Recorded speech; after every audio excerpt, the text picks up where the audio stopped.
My sister, who had been my constant companion, died in the residence of the Prince Xian, Zhao Qingyue. They mocked her for being too foolish and offending the Prince Xian. But the truth was, Zhao Qingyue tried to assault her, and when she resisted, he killed her with his bare hands. 5 years later, I accidentally met Zhao Qingyue, became known as a seductress in others' eyes, yet also became his sole obsession. He said, "One day, I'll rightfully marry you." I laughed. "Marry me? But I came to kill you." Ding! Royal Story reminds you to click the subscribe button in the bottom right corner to read the complete novel. After spending half a month playing the game of a scholar meets a beauty with Zhao Qingyue under the worry-free mountain, he finally remembered his fiancée back in the capital. Alas, Miss Qi is quite pitiable. His Highness brought her back to the capital but can't even give her a proper status, said a maid with a round face. Another maid with a pointy chin said disdainfully, "A seductress, what's there to pity?" Not really, she did save His Highness, you know. Even if she didn't, the Prince Xian wouldn't have been in danger.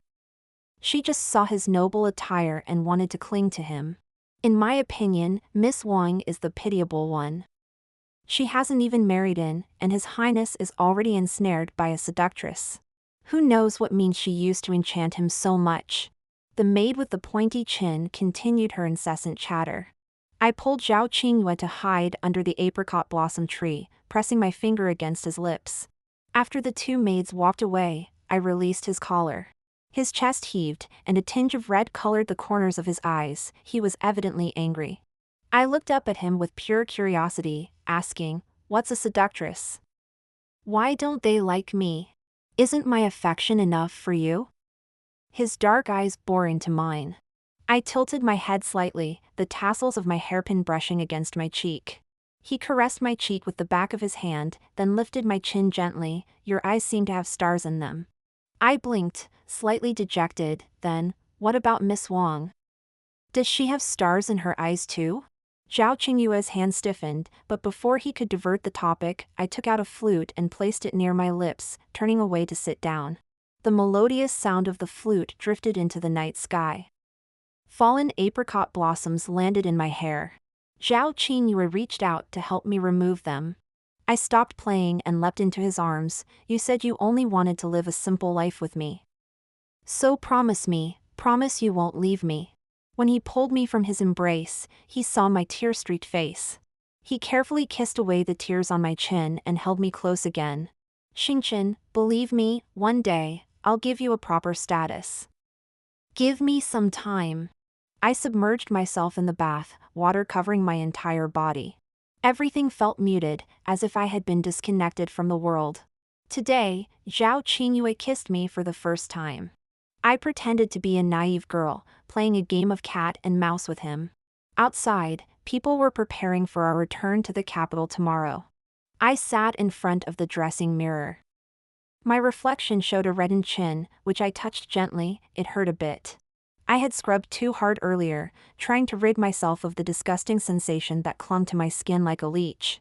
Just as I felt nauseated, a voice echoed in my mind, soothing my weary heart like a gentle stream.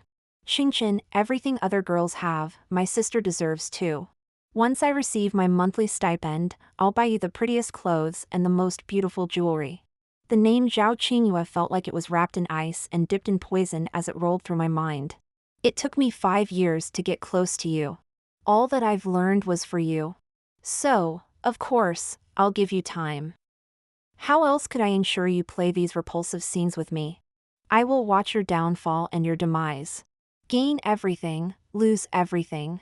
Only then can I offer incense at my sister's grave and say, 'Sister, I don't want pretty clothes or beautiful jewelry. I only want you to stay by my side forever.'" 10 years ago, floods turned miles and miles of fertile land into a sea overnight. Thousands of people fled their homes.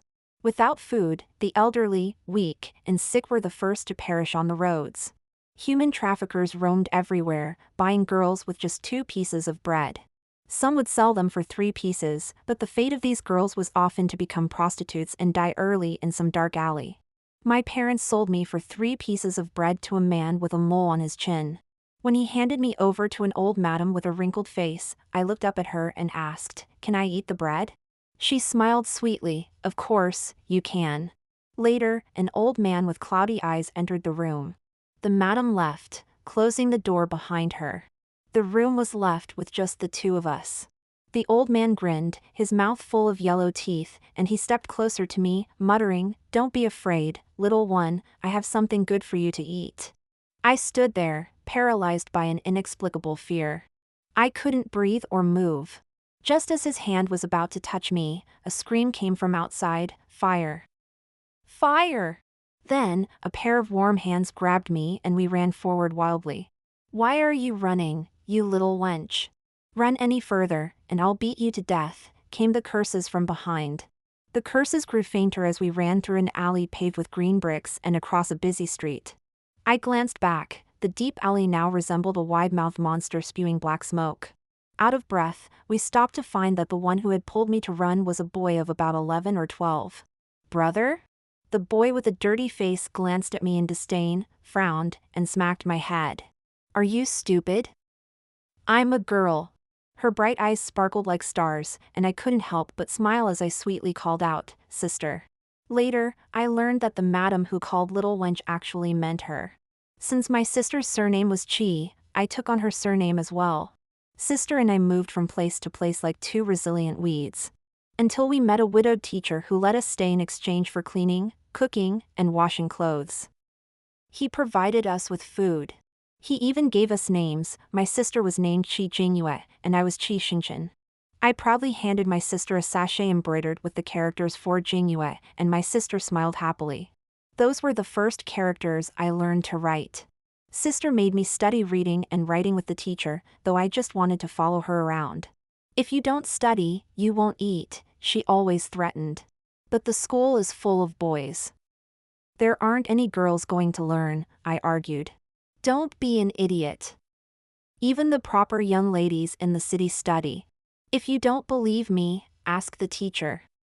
Do you know why he still misses his wife? She was a famous scholar."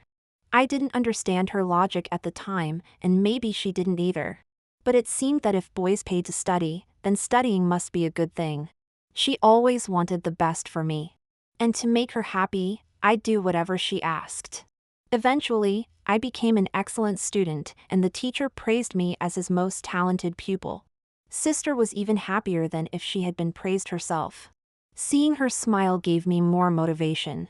Those were the happiest times of my life. But after 5 years, a severe cold took the teacher's life.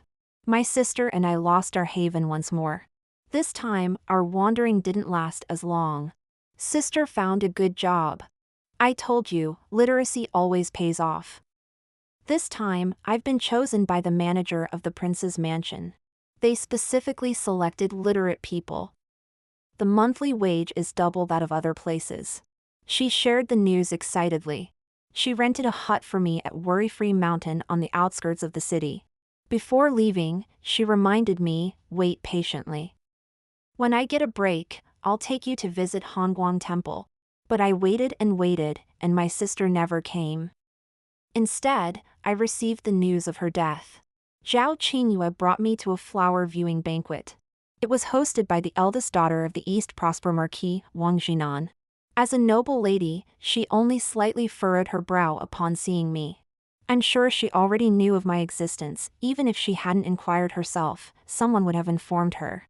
"Is it true you're taking her as a concubine?" Wang Jinan asked expressionlessly. Zhao Qingyue glanced at me indifferently, his eyes devoid of emotion. But his tightened grip showed his tension. He needed the Marquis's help, and that's why Wang Jinan dared to question him. "We'll discuss it after the wedding, otherwise, neither of us can answer to our elders," she suggested sincerely.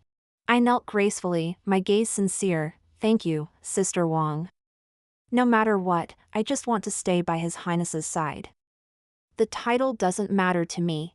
At those words, Wang Jinan looked at me properly for the first time, scrutinizing me. She sneered. I felt terrified and quickly kowtowed while speaking. "I didn't mean to upset you, Sister Wang." "Humph, I don't have a sister like you." As soon as she spoke, Zhao Qingyue pulled me up, and I leaned into his arms, looking at him with teary eyes. I didn't expect Miss Wang to look down on me. I choked as I spoke. Zhao Qingyue frowned at Wang Jinan. You're a noble lady. How can you be so intolerant? He looked at me with pity, taking out a handkerchief to press against my forehead.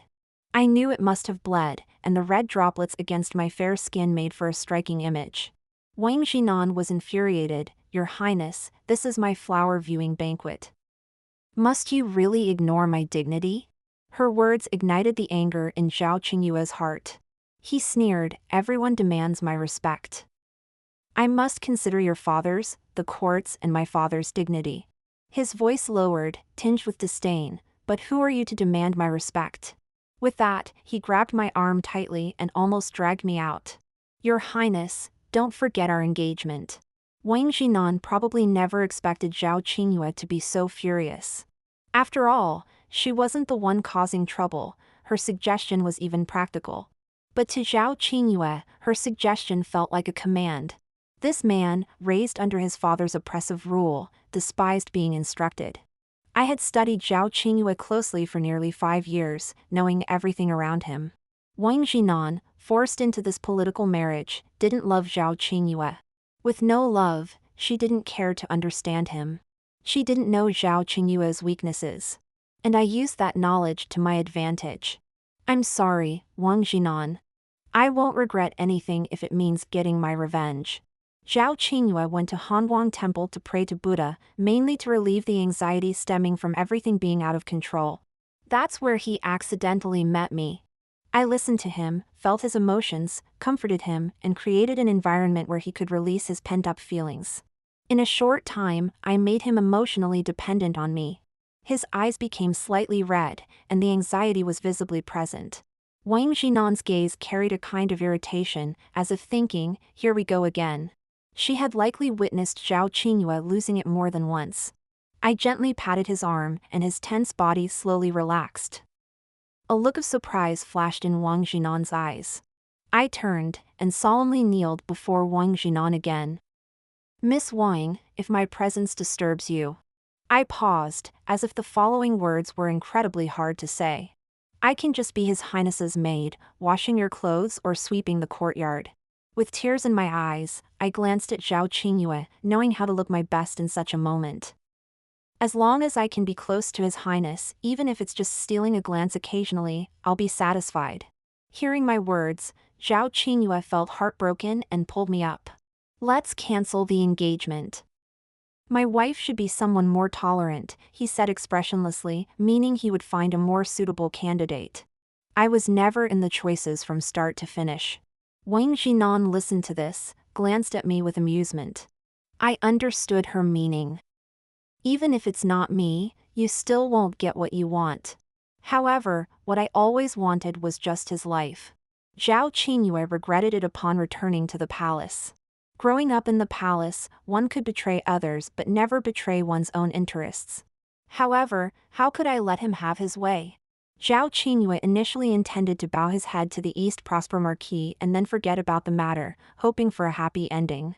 Yet, he couldn't bring himself to do it, and during his hesitation, the news of the broken engagement spread throughout the city. A song circulated in the capital city. The stars in the sky twinkle. The moon takes her home. Home she goes, wordless and quiet. Sits on the bed, laughing heartily. Laughing heartily, laughing heartily. Turns out the moon blooms with joy. Some said he ignored royal dignity for a common girl, leading to the point of a broken engagement. More people saw it as a romantic tale, as if a story from a book turned into reality. Men imagined their talents being recognized by noblewomen, becoming sons-in-law of powerful families overnight. Women imagined their beauty attracting royal attention, instantly transforming into noble ladies. An invisible hand spread the rumor wider and wider. Amidst the widespread rumors, the East Prosper Marquis' passivity, and the emperor's outrage, Zhao Qingyue and Wang Jinan's marriage was called off. Guess who spread the rumor? To seek vengeance, one must cut off his arms, block his retreat, leaving him with no way forward or back. Getting rid of the East Prosper Marquis' support was just the first step. Since my sister's death, I had never dreamed of her until that night. In the dream, she held a sachet, showing it off to the teacher. Look how smart my sister is, being literate at such a young age. I called out to her, but she ignored me. I woke from the dream abruptly, as if plunged into an ice house. It felt like the day I first heard the dreadful news. I waited outside the prince's residence for a long time, piecing together from others' words that my sister had died. Her body was wrapped in a straw mat and discarded at the mass grave, all because Prince was scolded by the emperor and was in a bad mood. He happened to see my sister carrying the sachet with the words Qingyue embroidered on it. She deserved it, carrying that old, worn sachet as if it were precious, someone said. Not even knowing to avoid the name of the crown prince, what a fool. I rushed to the mass grave, searching for a whole day and night but found nothing. Two emotions tugged at me. Endless sorrow, I couldn't even see my sister one last time, not even her body. And a sliver of hope, if there's no body, maybe it wasn't my sister who died. Maybe she's waiting for me in a hut beneath worry-free mountain? The thought sprouted, unstoppable. I stood up suddenly, but everything went black, and I fell to the ground. My hand landed on something soft, a worn-out sachet with the words Qingyue embroidered in crooked stitches beside a set of bones gnawed by wild beasts. The sun set, the twilight deepened. A flock of crows circled above the mass grave, their cries sounding like cries of anger, unwillingness, and lamentation, piercing the ears. I woke abruptly, tears streaming down my face. Zhao Qingyue, you just wait, debts must be repaid eventually. When Zhao Qingyue returned from the palace, his face was tense, emitting an unapproachable aura. The round-faced maid, Qishe, stood trembling at the study door with a tray of tea.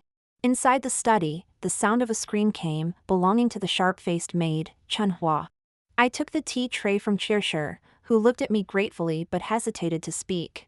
I pushed the door open and walked in. Zhao Qingyue, with his back to me, was flogging the half-naked Chenhua with a whip. Hearing the noise, he lashed out at me and yelled, "Get out!" He tried to stop when he saw it was me, but it was too late. I took the blow head-on. The tea tray fell, scalding tea spilled on my hand. Silently, I picked up the paperweight and brush that had fallen, placing them gently back on the desk. "Aren't you leaving?" he snapped at Chenhua. She quickly gathered her clothes and fled. He sighed. "Let the royal physician take a look. It's okay, you pulled back your strength, it doesn't hurt." But as soon as he pulled my hand, I yelped. "Still pretending to be tough," he said, wanting to call someone, but I stopped him. "I just want to be with you for a while." I gently embraced him and patted his back. His tense body gradually relaxed.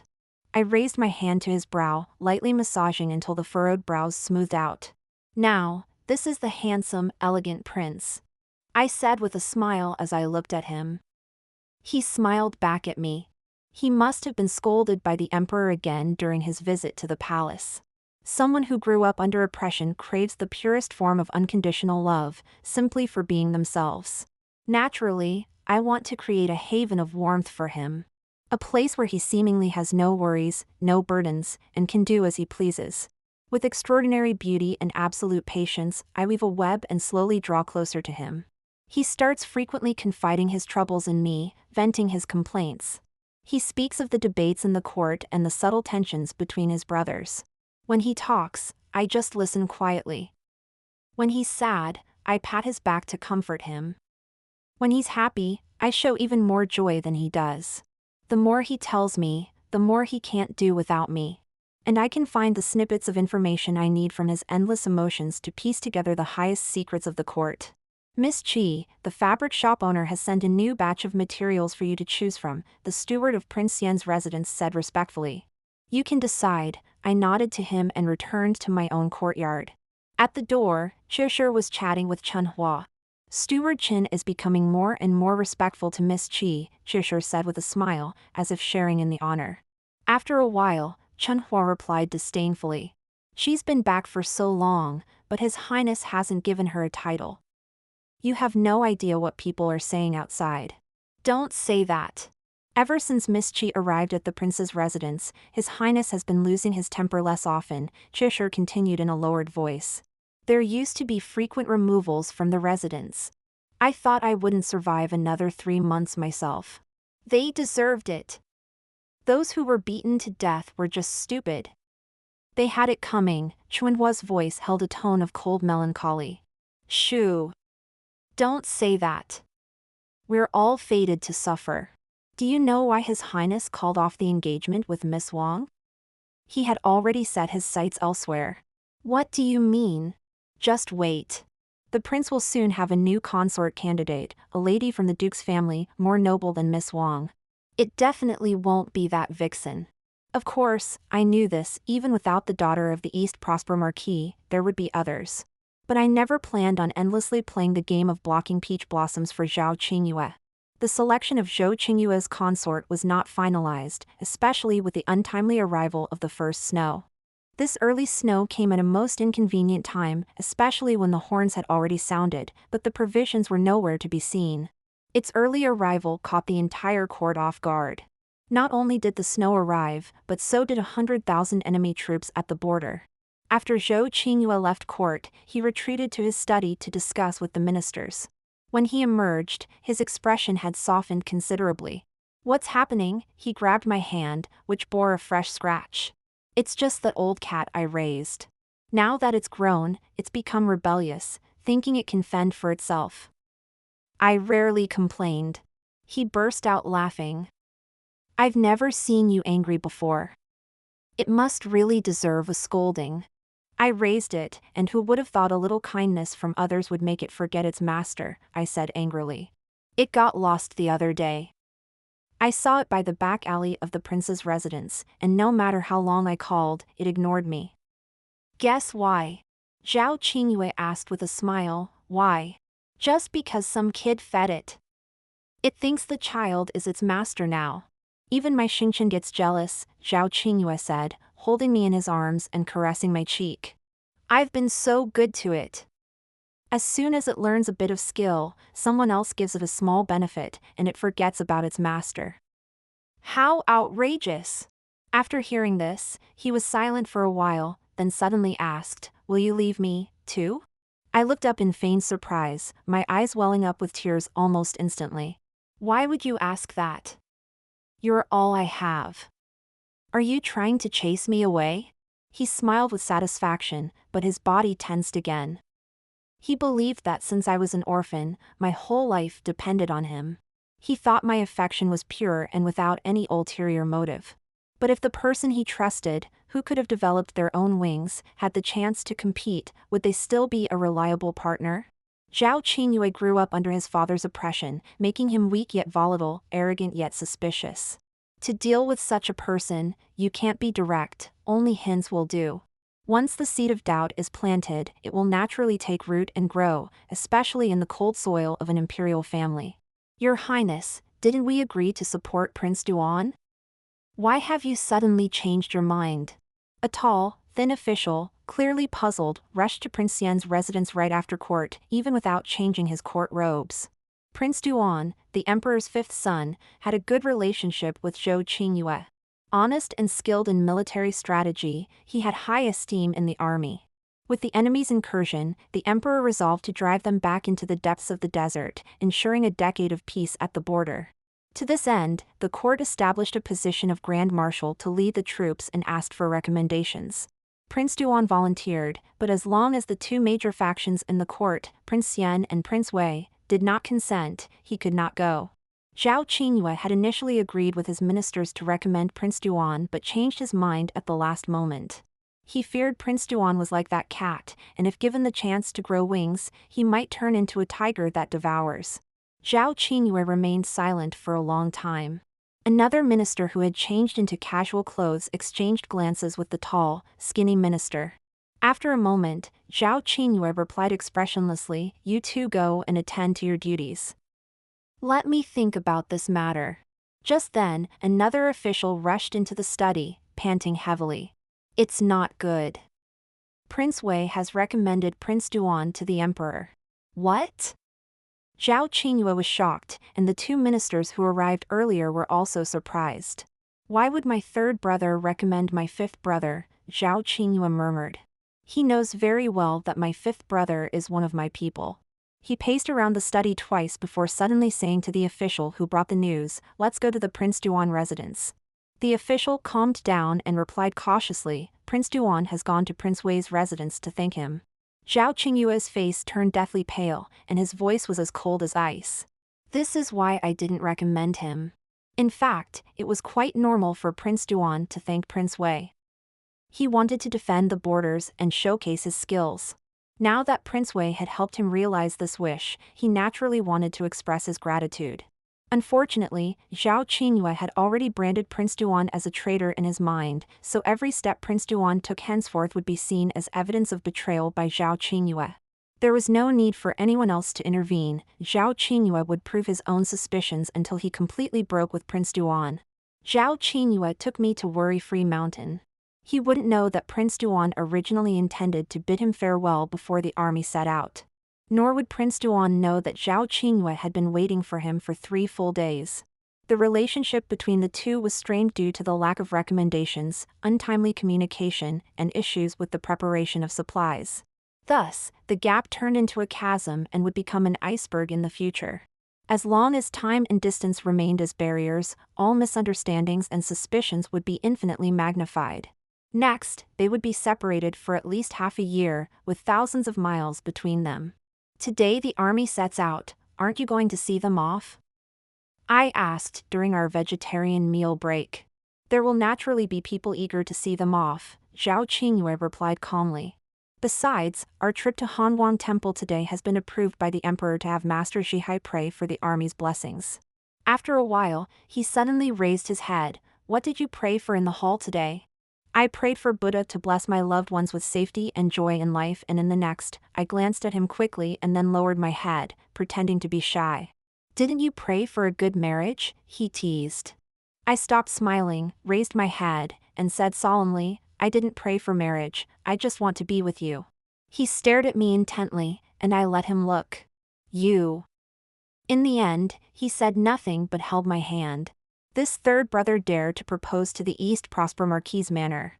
Back at the mansion, Zhao Qingyue smashed things in his study. First, Prince Wei had shown goodwill towards Prince Duan, and now he was extending a friendly gesture to the East Prosper Marquis. Zhao Qingyue felt a thorn in his side. I knew his next move would be to propose to the East Prosper Marquis manner again. Once he proposed, even if Wang Jinan didn't agree, the East Prosper Marquis would agree. The East Prosper Marquis had always been a loyal supporter of Prince Xian and would not turn easily. He might even proactively show goodwill towards Prince Duan. For 3 consecutive days, I went out with only my maid, Zhisher. On the 3rd day's evening, I met Wang Jinan at the most famous music store in the East Market. She glanced at me and did not stop. Miss Wang, I called out. Our eyes met, and she finally put away her hostility towards me. Come with me. I invited her back into the music store.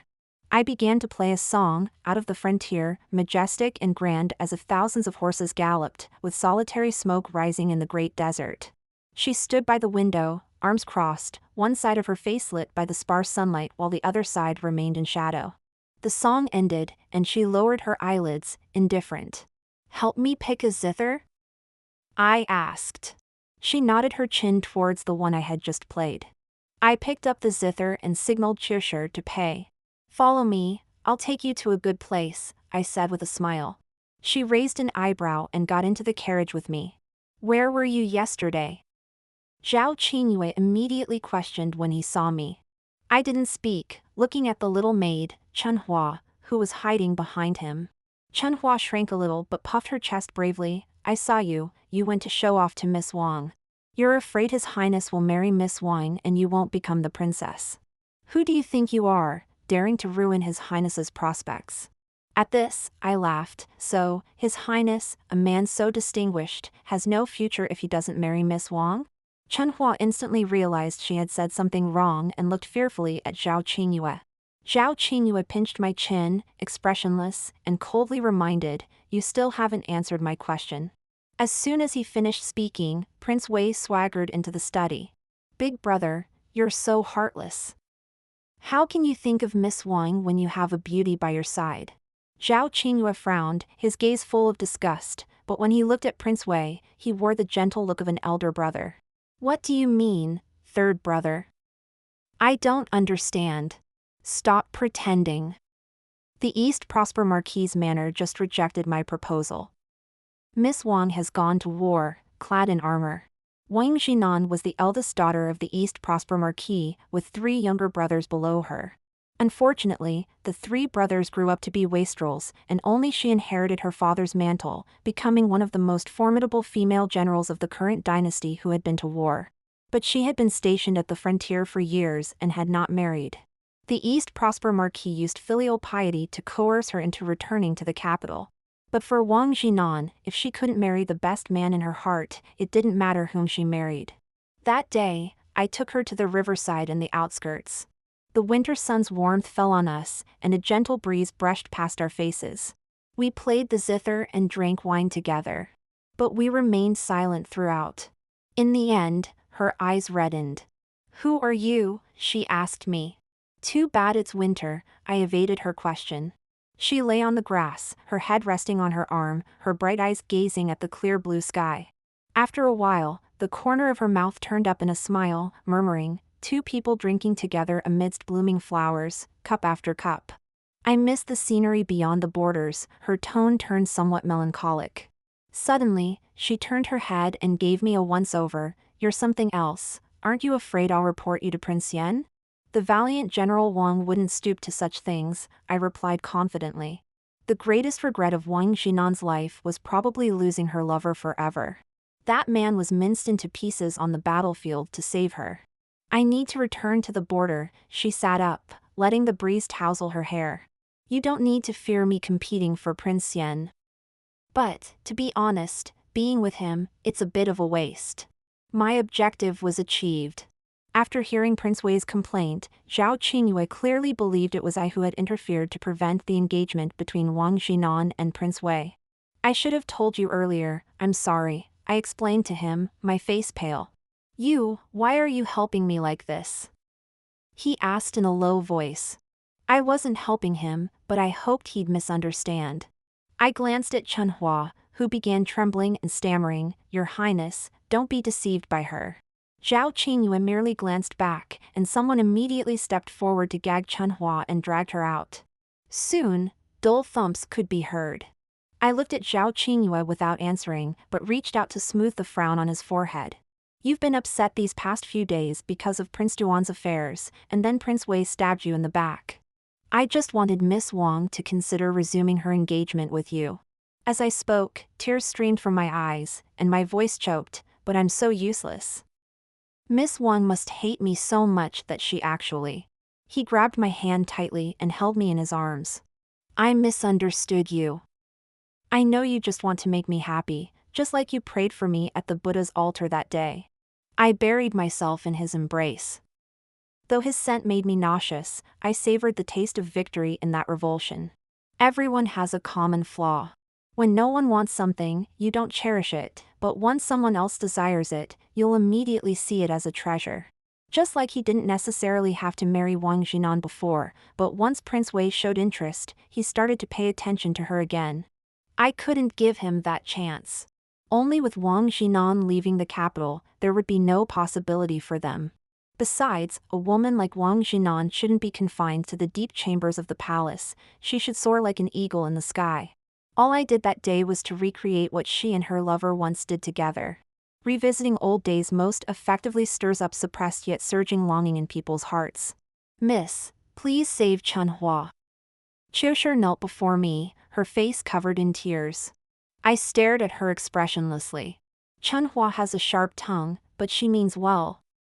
When I first came to the mansion, I didn't know anything, it was she who taught me." She spoke while kowtowing. "Stand up." I finally softened. I followed Qiushi to the woodshed. The guards saw me and unlocked the door. I gave Qiushi a look, and she got the hint, leading the guards away from the woodshed. The smell of moldy wood mixed with the stench of blood filled the room. Chunhua lay on the ground, slowly lifting her head upon seeing me, and rolled her eyes in disdain, coquette. I looked down at her, speaking slowly, "Unlike you, I'm not in a hurry to climb into His Highness's bed. I'm carrying His Highness's child, he will come to release me." I remained silent for a while. "Ha, are you scared?" she gasped, struggling. "As long as I have a child, His Highness won't abandon me." "What can you count for?" She seemed to exert all her strength trying to provoke me. You've been in the mansion for a while. Why didn't you think of climbing up earlier, and why do it suddenly now?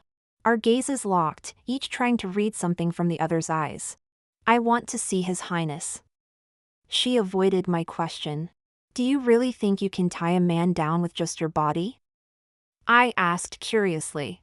She took a labored breath, glaring at me. I said, I'm pregnant. So, you think based on what's in your belly? I began to help her up, but upon seeing her blood-soaked back, I stopped. I instructed the steward to call a doctor for her. The doctor discovered Chuanhua's pregnancy. Maybe out of pity, or because I had seen her kindness and care towards Jisher. I persuaded Zhao Qingyue to go see her. In the dim room, the smell of herbs mixed with the scent of blood. Zhao Qingyue took a few steps but wouldn't go near the bed. Chuanhua, her face pale, struggled to get up from the bed and stumbled toward Zhao Qingyue. Zhao Qingyue frowned and covered his nose in disgust. He signaled to the butler, who bent down. I clearly heard him say coldly to the butler, deal with it. Just as he was about to step out of the room, Chuanhua rushed at him, holding a pair of scissors, about to stab him in the back. The butler exclaimed, and as Zhao Qingyue sidestepped, I put my arm in the way. Zhao Qingyue kicked Chuanhua in the chest. Chuanhua's body fell to the ground like a rag. Are you okay? Fool, why did you get in the way? Zhao Qingyue held my arm, his face full of concern. I knew he could have dodged. Chuanhua's face was as pale as paper, her expression utterly despairing. A large red stain spread on her skirt. I broke free of Zhao Qingyue's hand, ran to Chuanhua's side, and heard her weakly say, Qingyue, I'm sorry. At that moment, I was struck dumb. Quick, save her, I felt as if my throat was stuffed with cotton. I tried to shout, but no sound came out. An older woman placed her hand under Chuanhua's nose and shook her head at the butler. From Qisher and several other servants, I pieced together a story. Chuanhua was close friends with a maid named Xiao Jing. The two partners always took care of each other and encouraged each other. That day, Chuanhua was supposed to be on duty, but she suddenly got her period and felt unwell. Xiao Jing discovered it and told her to rest while she took her place. On that day, Prince Xian was in a bad mood. He forced Xiao Jing to satisfy his lust, and her struggles angered him. During the tussle, he accidentally strangled Xiao Jing. The butler found an embroidered sachet with the words Qingyue on it, then declared that Xiao Jing had offended Zhao Qingyue. Chuanhua wanted revenge, but she had no way to achieve it, so she chose the most foolish and tragic path. She sacrificed herself to the devil. She hoped to kill him when the devil let his guard down. I finally understood why she was always so harsh to me. She thought I genuinely loved Zhao Qingyue, and she hated everyone who treated Zhao Qingyue well. The more Qisher said in front of her how much Zhao Qingyue had changed because of me, the more she hated me. Still thinking about that maid? Zhao Qingyue hugged me as soon as he entered the room. She had your child. I tried to see a trace of guilt in Zhao Qingyue's eyes. It was as if he had heard a joke. How could a lowly woman like that give birth to my child? I buried my face in his shoulder. He pulled me away and looked at me solemnly. One day, I will rightfully marry you and let you give birth to our child. I looked at him, seemingly moved, and tears welled up. I embraced him again, turned my head slightly, and saw his exposed neck. I really wanted to bite through his blood vessels and let the blood gush out. Recently, Prince Wei and Zhao Qingyue had been fighting more fiercely. Far away at the border, Prince Duan had been closely interacting with Prince Wei, who was responsible for supplying provisions. The East Prosper Marquis, who had always supported Zhao Qingyue, was showing signs of betrayal. Someone had divulged Zhao Qingyue's habit of beating and killing his servants, and a rhyme about it started spreading among the common folk. The emperor publicly scolded him in front of the officials. The only punishment given was a month's confinement. After all, dozens or even hundreds of lives meant nothing to the emperor but numbers. Even though they were once living people. In the deep winter, news of a great victory came from the frontier. Prince Duan had achieved significant military success. The emperor was overjoyed and held a banquet for the officials. That night, the emperor suddenly fell ill from excessive drinking. For a time, the officials, while concerned about the emperor's health, began discussing the matter of naming an heir. Not long after, Zhao Qingyue received news that the emperor had written an edict. The edict was sealed, and only a few trusted ministers knew its contents. Don't worry, you are the emperor's most outstanding son. The crown prince's position will surely be yours. I patted his back reassuringly. He didn't speak. You've done so much, the wise and strong emperor must see it all. He hadn't. What had he done for the benefit of the country and its people? Nothing. I am only the best in your eyes, he said dejectedly. Father always scolds me. He wants you to do better, so he pushes you like that. You've done so much, the emperor won't overlook it. He suddenly became irritable. Then, grabbing my shoulders, he stared into my eyes. Do you really think I'm fit for that position? I looked at him sincerely and replied solemnly. You are the emperor's eldest son and have many achievements. Who else is more qualified than you? There are many more qualified than you are the least qualified. A hint of relief appeared in his eyes. I had to imply it subtly, to give him the confidence to take a risky approach. Because he had already known that the name written on that edict was not his. Sure enough, officials who were close to him began to frequent Prince Xian's residence. In fact, once you embark on the path of vying for the throne, even if you don't want to continue, those who follow you won't allow you to stop. One day before the Laba festival, the emperor fell gravely ill, reaching the end of his days. Xingqian, I'm about to do something big. If I succeed, I can become the supreme of the world. But if I fail, I'll lose my life. Zhao Qingyue, dressed in armor, had a look of determination. Will you stand by me? May I be like a star and you like the moon, shining upon each other night after night. After finishing, I firmly nodded. He looked at me, his eyes filled with gentleness and happiness. I've said it before, one day, I will rightfully marry you, and you will bear our child. His gaze was resolute and sincere. Of course I would stay with you, otherwise, how could I personally watch you walk a path of no return? Before he took action, I took him to a place. Under an inconspicuous locust tree outside the palace was a huge rock. What is this? He asked, his gaze filled with suspicion. I activated a mechanism and the rock slowly moved, revealing an entrance. The opening is very small, only one person can pass through at a time. You know, I was an orphan, roaming since childhood, later settling near Worry-Free Mountain and often receiving help from the monks at Hongguang Temple. Once, a monk from afar told stories to me and the young monks of the temple about how there was a secret passage in the current palace. I and others said he was boasting, but he claimed to be the one who had built the passage. I never believed it. Until they said that the emperor had his harems. I wondered if one day you didn't love me anymore, how could I live in the deep palace? So I came here and indeed found the secret passage. Suspicion lingered in his eyes. Then how do you know of this mechanism? The monk said so. I adopted a hurt expression. Don't you believe me? I wouldn't have told you if I had known. Did you plan to leave me through the secret passage? He looked down at me, a ruthless glint flashing in his eyes. His grip on my arm tightened suddenly. I hugged him tightly. I wouldn't bear to. I'm waiting for you to rightfully marry me. His grip loosened, a satisfied expression on his face. Are you so certain I will inherit the throne? I nodded vehemently. He didn't know that I had been waiting for this day for a long time. I wanted to leave him a way out when his fighting spirit was high, preventing him from putting himself in a situation with no escape. Place oneself in a deadly situation and then survive? Not possible. Once someone has an escape route, they won't think about fighting to the end. The fifth prince actually came back. And Wang Jinan is with him. Zhao Qingyue was covered in blood, running to the entrance of the secret passage in the palace. I knew I was right about him. This little wolf wants to fight me too. The mess is sure to include the participation of Prince Duan. He's no longer the little follower behind Zhao Qingyue but has become the commander of a formidable army of 100,000 in the northwest.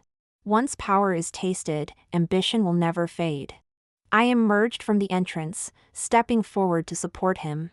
From my bosom, I took out a cloth bag he had previously given me, quickly placing a pill in his mouth. I led him step by step. Xingqian, slow down, I can't move anymore. I turned my head. It looked like the pill worked. Feeling dizzy? I asked softly.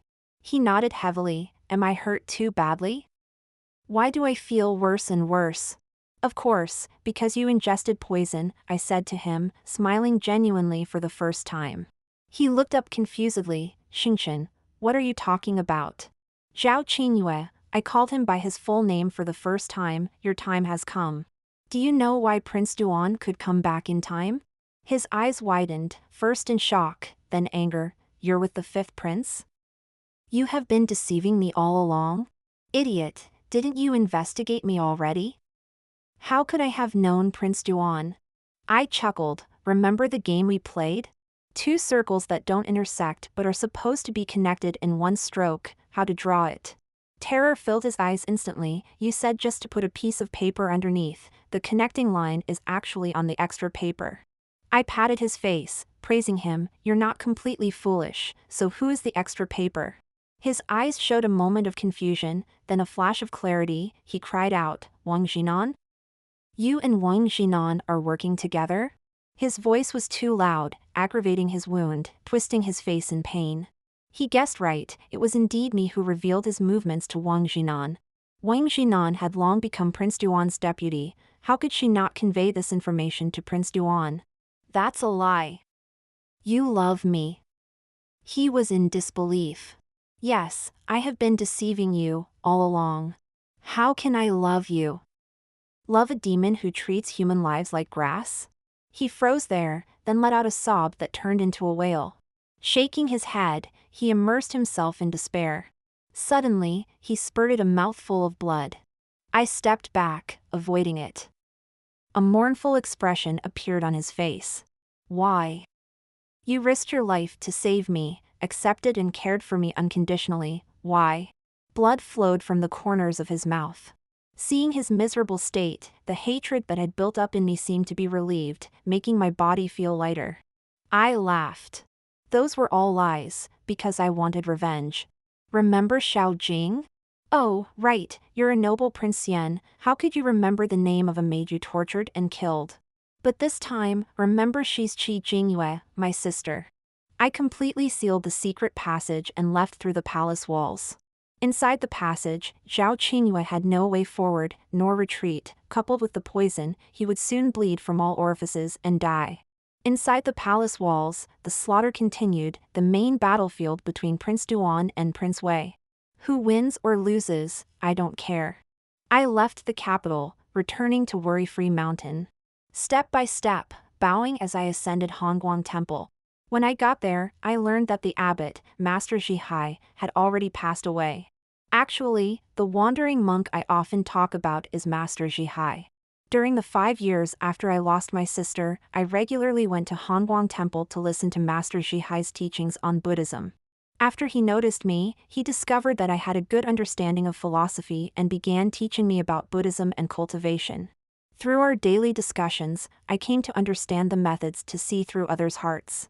Master Zhihai asked me, why do you always focus on the noble and wealthy who come to pay their respects? I told him about my sister. He advised me to let go. All things are impermanent, everything is empty. Why cling? I remained silent. He sighed. When I came to the temple with Zhao Qingyue that one time, he understood that I still couldn't let go. He secretly told me about the hidden passage. It was built by the previous dynasty, and no one in the current dynasty knows about it. If one day you decide to let go and can't find a way out, you can leave through there. I went to the temple to pay my respects. I looked up at the Buddha statue, which gazed compassionately at all beings with half-closed eyes. I remembered that time with Zhao Qingyue, when he asked me what I was praying for. I said, I pray to the Buddha to bless the person I love, to be safe and joyful in this life and the next. The person I love, there's only one, and that is my sister. She is buried at the back hill of Hongguang Temple. I placed an amulet on her tombstone. Sister, in the next life, please be reborn into a good family and live a happy life. I took out the sachet and placed it with the amulet. The sun set and rose again. But my heart seems to have stayed in that twilight forever. Atop the mass grave, crows circled. And by the weeds, that old and tattered sachet. With two crooked characters on it. Qingyue.